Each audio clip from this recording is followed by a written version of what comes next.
आज मैं क्लास 10 का चैप्टर नंबर 1 का कुछ इम्पोर्टेंट प्रूफ करने जा रहा हूँ। अवतल दर्पण से F बराबर R/2 को सिद्ध करें। F बराबर R/2 के बारे में हम पिछले वीडियो में बता चुका हूँ कि फोकस दूरी जो है वो वक्रता त्रिज्या की क्या होती है। फोकस दूरी जो होती है वक्रता त्रिज्या की क्या होती है, आधी होती है। ये फोकस दूरी जो है वक्रता त्रिज्या की क्या होती है, आधी होती है। यही सिद्ध करना। तो सबसे पहले हम मानते हैं, माना कि ये m जो है, m क्या है, एक अवतल दर्पण। माना कि m एक अवतल दर्पण, माना कि m एक क्या है, m का मतलब मिरर हो गया इंग्लिश वर्ड, हिंदी में बोलते हैं दर्पण। माना कि m एक क्या है, m एक अवतल दर्पण है। माना कि m एक क्या है, अवतल दर्पण है। माना कि m क्या है, एक अवतल दर्पण है। P और P इसका ध्रुव है। P क्या है, इसका पिछले वीडियो में बता चुके हैं, ध्रुव किसको बोलता है, P इसका ध्रुव है। और AB आपतित किरण, AB आपतित किरण जो मुख्य अक्ष के समानांतर है। मुख्य अक्ष के क्या है, समानांतर है। जो मुख्य अक्ष के क्या है, ये मुख्य अक्ष है, ये मुख्य अक्ष है, जो मुख्य अक्ष के क्या है, समानांतर है और निकट भी है। और क्या है, और निकट भी है। निकट का सेंस आगे यूज होगा, निकट भी है। ठीक है।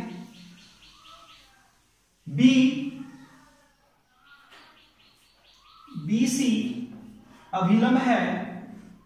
BC अभिलंब है। BC क्या है, अभिलंब है। B परावर्तित होकर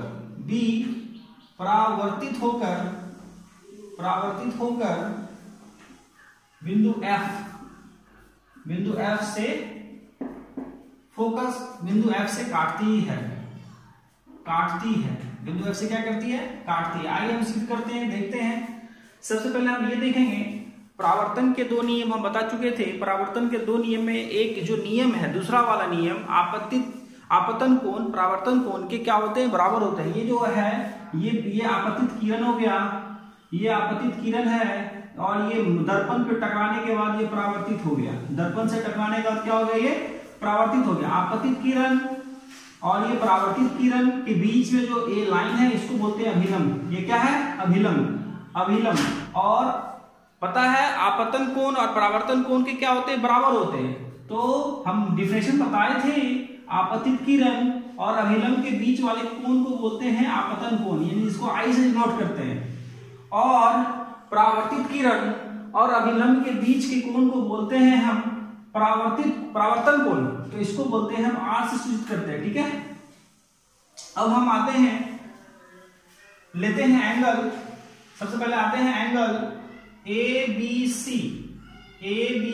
बराबर एंगल CBF परावर्तन के नियम से। किसके नियम से, परावर्तन के नियम से। ये दोनों एंगल क्या है, बराबर है। ये एंगल, ये वाला एंगल और ये वाला एंगल बराबर है। परावर्तन के नियम हम बहुत बढ़िया से समझाए होंगे। ये ABC और CBF ये दोनों एंगल क्या है, बराबर है। अब हम आते हैं, एक लाइन है इस तरीका से, एक लाइन है इस तरीका से। ठीक है। ये दो लाइन है जो कि दोनों लाइन क्या है, समानांतर है। ये दोनों लाइन समानांतर है और दोनों लाइन के समानांतर में एक तिरछा लाइन है। ये 9th क्लास या 8th क्लास में आप पढ़े होंगे, जब दो लाइन समानांतर हो तो उसका एकांतर कोण क्या होते हैं, बराबर होते हैं। तो ये लाइन और ये लाइन क्या है, समानांतर है, तो इसका एकांतर कोण ये वाला पार्ट्स और ये वाला पार्ट्स क्या होगा, बराबर होगा। तो एकांतर कोण ये वाला पार्ट्स में हम देख लेते हैं। वो वाला पार्ट्स का नाम है एंगल ABC बराबर एंगल BCF। क्यों BCF बराबर है, एकांतर कोण के कारण। एकांतर कोण के कारण ये दोनों बराबर है। आप लोगों को पता है, मैं पढ़ा चुका हूं। अब हम आते हैं, अब गौर से देखना है समीकरण 1 और 2 को। समीकरण 1 का लेफ्ट साइड ABC है और समीकरण 2 के भी लेफ्ट साइड ABC है। जब दो समीकरण के किसी वन साइड इक्वल हो तो वो हट जाता है, ये और ये कट जाएगा तो हो जाएगा एंगल CBF बराबर, यहां पर लिखेंगे समीकरण 1 तथा 2 से,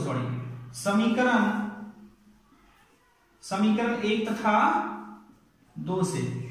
जब समीकरण 1 तथा 2 से लेंगे, तो समीकरण 1 का लेफ्ट साइड और समीकरण 2 का लेफ्ट साइड सेम है, ये हट जाएगा तो बच जाएगा राइट इक्वल हो जाएगा, एंगल CBF बराबर एंगल BCF। इसको हम मान लिए समीकरण कितना 3 मान लिए। अब हम आते हैं पॉइंट वाली बात, जब ये एंगल जब बराबर है, एंगल BCF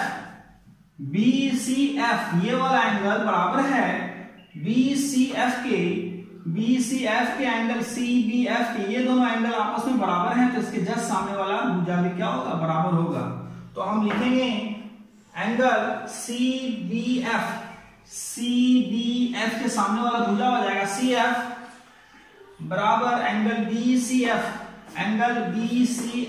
BCF के बराबर हो जाएगा BF, तो ये हो जाएगा BF। इसको हम मान लिए लिखेंगे समान कोण वाले संगत भुजा बराबर होते हैं, समान कोण वाले संगत भुजा क्या होते हैं, बराबर होते हैं। क्या होते हैं, बराबर होते हैं। ये हमेशा याद रखना है। ये समीकरण मान लिए 4, इसको हम मान लिए समीकरण 4। अब हम आते हैं, या मिटा देते हैं इसको, इसका काम नहीं है, समझ गए होंगे आप लोग, ये C है।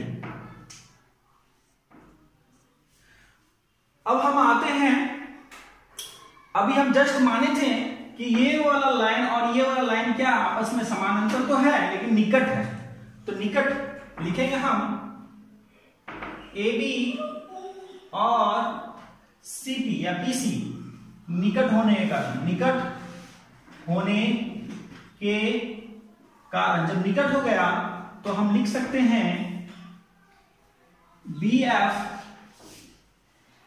बराबर PF, इसको हम मान लें समीकरण 5।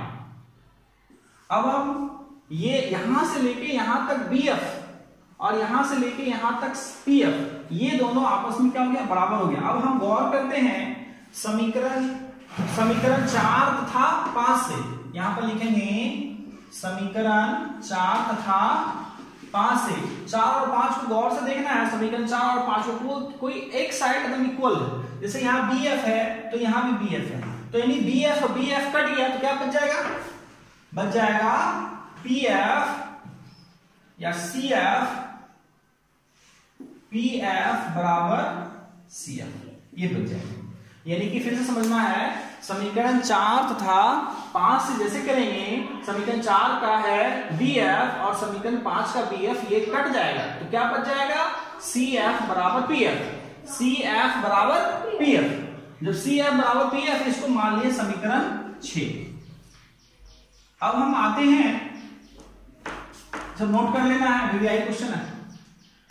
अब हम आते हैं, पता है हमको ये वाला पार्ट्स का नाम है PC, ये वाला पार्ट्स का नाम है PC, ये वाला पार्ट्स जो है PC दो पार्ट्स मिलकर के बना है, PC जो है दो पार्ट्स मिलकर के बना है। गौर करने वाली बात, ये हमेशा मैथ में भी बताते हैं हम, हाइड्रोलिसिस होगा मैथ में बताए थे, ये PC वाला पार्ट्स जो है दो पार्ट्स मिलकर के बना है, ये PC वाला पार्ट्स जो है दो पार्ट्स मिलकर बना है। एक पार्ट्स का नाम है CF और दूसरा पार्ट्स का नाम है PF। CF और PF दोनों मिलके क्या बना है, PC। तो हम लिख सकते हैं यहां पर PF प्लस CF बराबर PC। इसका मतलब ये हो गया, ये क्या है, PC है, ये दोनों मिलकर के। अब हम जो माने थे समीकरण 6 में PF बराबर CF है, तो एक काम करते हैं, PF की जगह पे PF ही रखते हैं, प्लस CF की जगह पे PF पुट कर देते हैं और PC का PC ही रहने देते हैं। ये कहां से आया, फ्रॉम इक्वेशन 6 में क्या है, PF बराबर CF है। अब PF मिलकर क्या हो जाएगा, 2PF हो जाएगा equal to PC। Equal to PC. अब हम यहाँ पर गौर करने वाली बात, कल हम बताए थे पिछले वीडियो में मैंने बताया था ध्रुव के बारे में, वक्रता केंद्र के बारे में, वक्रता त्रिज्या के बारे में, प्रधान अक्ष के बारे में, फोकस के बारे में, फोकस दूरी के बारे में। अगर नहीं जान रहे हैं तो वो वीडियो आप प्ले लिस्ट में जाकर देख लीजिएगा, वो पार्ट नंबर 4 था फिजिक्स चैप्टर का। अब हम पीएफ, ये जो पीएफ ये है क्या, फोकस दूरी, फोकस दूरी को एफ से सूचित करते हैं। और ये जो पीसी है, पीसी को बोलते हैं आर। ये टोटल जो है ये है वक्रता त्रिज्या, ये पीसी क्या है, वक्रता त्रिज्या। मैं पिछले वीडियो बता चुका हूं, ये पीसी जो है ये वक्रता त्रिज्या, पीसी क्या है, वक्रता त्रिज्या, और पीएफ क्या है, ये फोकस दूरी है। तो पीएफ इंटू पीएफ की जगह पे हम एफ दे देंगे और पीसी की जगह पे हम आर दे देंगे। तो हम इस तरीके से 2f अकेला कर दिए, 2 को भेज दिए उधर, f बराबर r/2 ये सिद्ध हो गया। यहां पर एक चीज और लिखना होगा, जहां pf बराबर फोकस दूरी, pf बराबर फोकस दूरी, फोकस दूरी को f से सूचित करते हैं, ठीक है। और pc बराबर वक्रता त्रिज्या, pc बराबर वक्रता त्रिज्या, वक्रता त्रिज्या, इसको हम कैपिटल R से सूचित करते हैं। तो ये जो आया ये वाला पार्ट कहां से आया, ये हम पहले भी बता चुके हैं, आप देख लीजिए वीडियो में। इस तरीके से ये सिद्ध हो गया। कभी कभी ये भी देता है, कभी कभी ये दे देगा r बराबर 2f, ये सिद्ध कर लें। तो सेम विधि से ये सिद्ध होगा। बहुत ही इंपॉर्टेंट क्वेश्चन है, इसको आप लोग नोट करके प्रैक्टिस कीजिएगा। अगर कोई दिक्कत हो तो कमेंट सेक्शन में जरूर कमेंट कीजिएगा। धन्यवाद, और चैनल को जरूर सब्सक्राइब कीजिएगा, शेयर कीजिएगा और लाइक कीजिएगा।